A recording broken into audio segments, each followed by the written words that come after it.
आप सभी को नमस्कार। आज का जो टॉपिक है वो हड़प्पा सभ्यता से संबंधित है। जैसे कि आपने थंबनेल पे देख भी लिया होगा। तो आइए शुरू करते हैं। हड़प्पा सभ्यता का ये नगर नियोजन का टॉपिक है, उसी के बारे में बात करेंगे। सिंधु घाटी सभ्यता पश्चिमोत्तर भारत में है और समकालीन सभ्यताओं की यदि इसके बात करें तो मिस्र है, मेसोपोटामिया है, सुमेरियन की सभ्यता है। ये सभ्यताएं हमने प्लस कक्षा 11 में भी पढ़ी हैं। मिस्र की सभ्यता या फिर मेसोपोटामिया की सभ्यता, सुमेर की सभ्यता।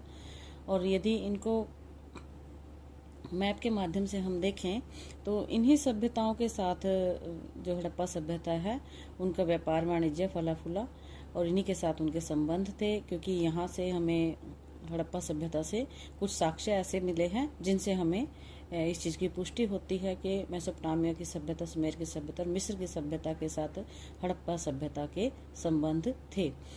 यहाँ एक ऐसा अभिलेख मिला जिसमें मेलुहा नाम का शब्द मिला है जो कि हड़प्पा सभ्यता को दर्शाता है। यदि बात करें हड़प्पा सभ्यता की तो सबसे पहले ध्यान जो दिया था वो चार्ल्स मेसन ने इस पे ध्यान दिलवाया था। इसी को हमने थोड़ा बड़ा करके लिखा है, ये देखिए यहाँ पर। ये हड़प्पा सभ्यता का उत्तरी, दक्षिणी, पूर्वी और पश्चिमी क्षेत्र है। उत्तर में मांडा, दक्षिण में दैमाबाद और पश्चिम में जो है सुतकांगेडोर यानी दाशक नदी पर जो स्थान है वो पश्चिम स्थान है इसका। मांडा जो है चिनाब नदी में जम्मू कश्मीर में उत्तरी स्थान है और दैमाबाद जो है ये भक्ताराम जो है वो ताप्ती जो नदी है उस पर जो सबसे दक्षिणतम स्थान के रूप में मिलता है। आलमगीरपुर जो है पूर्वी स्थान है।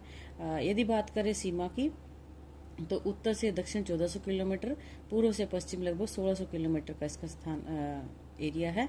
और ओवरऑल यदि बात करें जो हमें बुक्स में मिलता है वो लगभग 13 लाख किलोमीटर और वर्तमान में है 20 लाख वर्ग किलोमीटर के करीब इसका एरिया हो गया है। जलीय सीमा की बात करें 1300 किलोमीटर है। तो ये हमने इसका बेसिक सा जो स्ट्रक्चर है वो देख लिया है।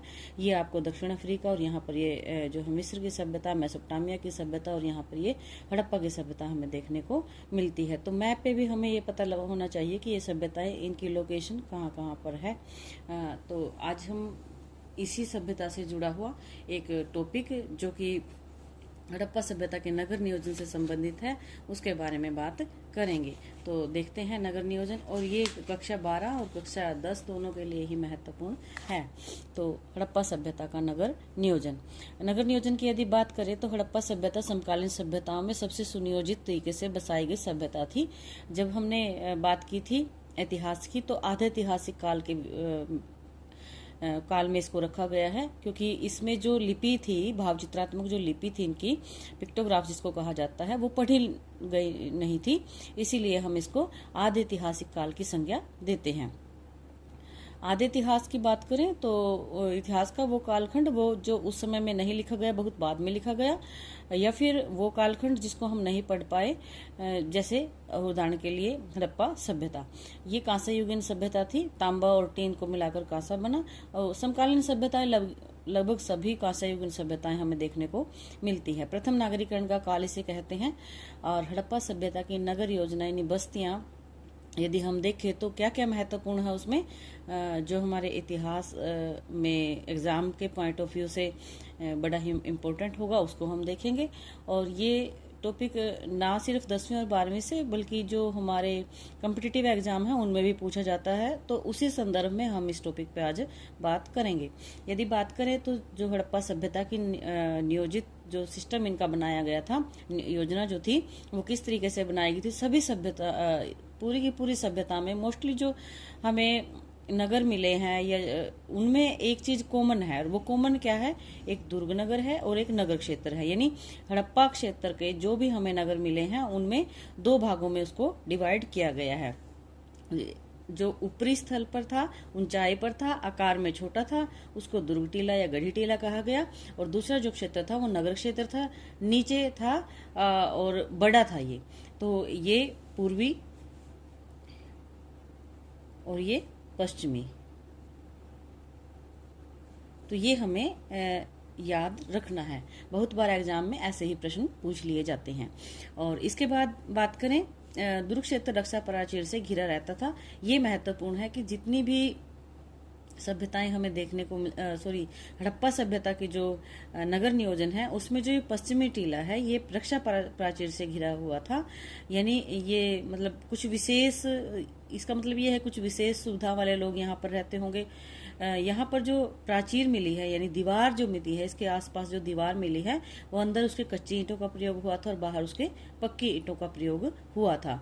तो हमें ये सारे का सारा स्ट्रक्चर यहाँ पर समझ लेना है कि मोस्टली जो नगर मिले हैं उनमें ऐसा ही स्ट्रक्चर हमें देखने को मिलता है। इसके बाद चलते हैं और मुख्य बिंदु क्या है, तो ये भी एग्जाम के पॉइंट से बहुत ही महत्वपूर्ण है। देखिए हमने देखा है कि किस तरीके से नगर क्षेत्र और दुर्ग क्षेत्र दोनों हमें किस किस तरीके से पूर्वी और पश्चिमी में मिल रहे हैं। ऐसे ही पूर्वी पश्चिमी में मिल रहे हैं, लेकिन कुछ जो 4 जगहें ऐसी हैं जिनमें अपवाद स्वरूप कुछ ऐसी चीजें मिली हैं हमें जो एग्जाम की दृष्टि से इसको महत्वपूर्ण बनाती हैं। वो जो पश्चिमी क्षेत्र और पूर्वी क्षेत्र में कौन कौन से टीले मिले हैं वो तो महत्वपूर्ण है ही। इसके बाद कालीबंगा में नगर क्षेत्र भी प्राचीर से यानी सुरक्षा प्राचीर से घिरा था। जितने अन्य नगर हैं उनमें हमें देखने को मिलेगा कि जो पश्चिमी क्षेत्र है वही जो है रक्षा प्राचीर से घिरा हुआ है, लेकिन यहाँ पर अगर कालीबंगा की बात करें तो वहां पर ये दोनों ही क्षेत्र जो है इस रक्षा प्राचीर से घिरे हुए हैं। कहाँ पर? कालीबंगा में। तो ये महत्वपूर्ण हो जाता है। इसको कैसे करेंगे?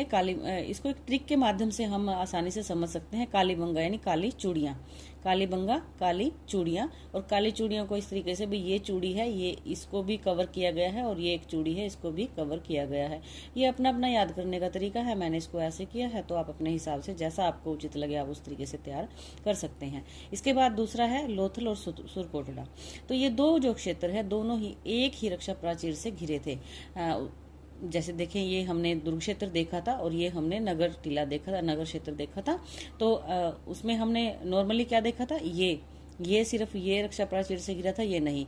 हमने कालीबंगा में देखा कि दोनों, और यहाँ पर लोथल और सुरकोटड़ा दोनों ही एक ही रक्षा प्राचीर से घिरे हुए थे। अब इसको याद करने का मैंने एक आसान सा तरीका अपनाया हुआ है कि यहाँ पर कोटड़ा या ओटड़ा जो भी है हम हरियाणा में बोलते हैं, उस तरीके से इसको जोड़ लीजिए कि ये एक पशु है और ये थल है, थल मतलब स्थल के साथ जोड़ लीजिए। तो भी ये इसको यहाँ से यहाँ जाना है, तो ये मतलब ये कैसे जाएगा? तो ऐसे कि अगर यहाँ प्राचीर होगी या अलग अलग होगा तो ये नहीं जा पाएगा। इस तरीके से मैं मतलब ये अपना अपना याद करने का तरीका है। तो ये अगर जाएगा तो इस स्थल पर ये पूरा विचरण कर सकेगा। ये जो पशु है यहाँ पर इसको दे रखा है, तो आप इस तरीके से इसको याद कर सकते हैं, या कोई भी आपको ट्रिक जो सही लगे उस हिसाब से।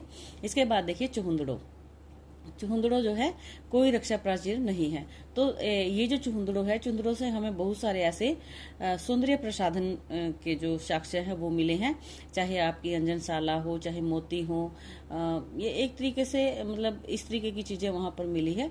तो यहाँ को इसको हम सौंदर्य प्रसाधन से साथ जोड़ते हैं, और जहाँ पर सौंदर्य प्रसाधन होगी वहाँ कोई ऊंच नीच नहीं मिलेगी, वहां पर सुरक्षा की कोई जरूरत नहीं है, जब तक वो मेला जब तक वो रहेंगे वही।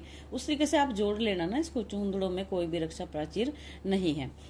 तो इसको आप मतलब ना तो इसके दुर्ग क्षेत्र में और ना ही इसके नगर क्षेत्र किसी में भी रक्षा प्राचीर यहाँ पर हमें नहीं मिली है।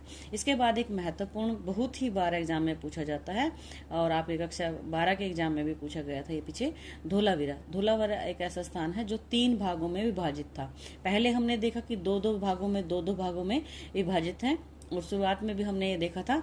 लेकिन धोलावीरा एक ऐसा महत्वपूर्ण स्थान है जो 2 भागों में विभाजित ना होकर 3 भागों में विभाजित है। और एक महत्वपूर्ण क्या है इसकी, और इस तीसरे भाग को जो बीच में हमें मिला है इसको मध्यमा नगर के नाम से नाम इसका जो है बनाया गया है, लिखा गया है मध्यमा नगर। यदि पूछा जाए कि 2 की जगह 3 भागों में कौन सा स्थान विभाजित है, तो धोलावीरा है। मध्यमा नगर किस नगर का पार्ट है, तो वो भी धोलावीरा है। स्टेडियम कहाँ से मिले हैं, इन दोनों के मध्य में एक जो ये है यहाँ से पत्थर का एक स्टेडियम, यहाँ पर एक मतलब स्टेडियम मिला है।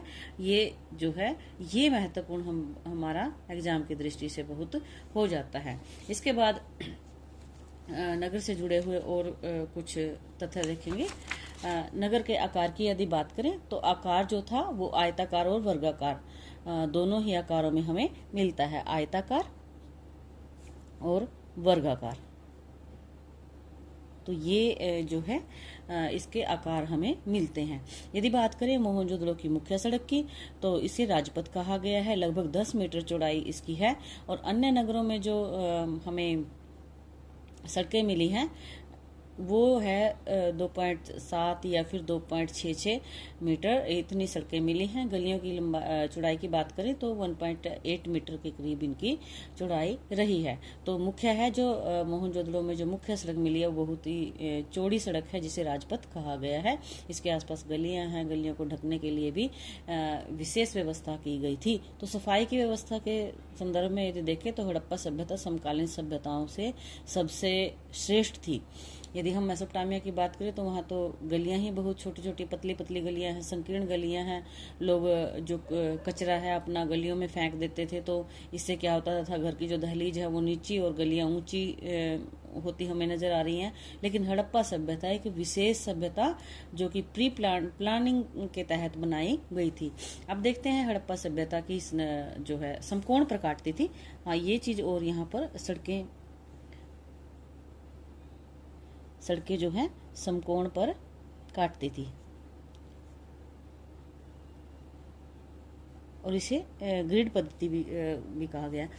नगर ग्रिड जालों में बटा था, इसे ग्रिड पद्धति, ऑक्सफोर्ड पद्धति और फिर चेस बोर्ड पद्धति के नाम से भी जाना जाता है। सड़कों के अंदर जाने के लिए गलियां थी। तो ये देखें कि जिस तरीके से कोई भी ये सड़क है, ये मान लीजिए ये समकोण पर काट रहा है इसको, और ये देखिए ये है। अब इसके अंदर जब जाएंगे ना, देखिए चौड़े वाली गली है, चौड़े वाली सड़क से ये पतली पतली गलियां जो है अंदर जाएगी और यहाँ पर मकान है, आगे फिर जाओगे यहाँ पर फिर मकान है, यहाँ फिर आगे जाओगे फिर मकान है। तो ये जो मकान थे ये एक चौड़ी सड़क ही है कि अंदर जाके जो गलियां थी उसमें बने हुए थे। सपोज कीजिए ये गली है अंदर और यहाँ भी मकान बने हुए, इस तरीके से ये मकान बने हुए थे।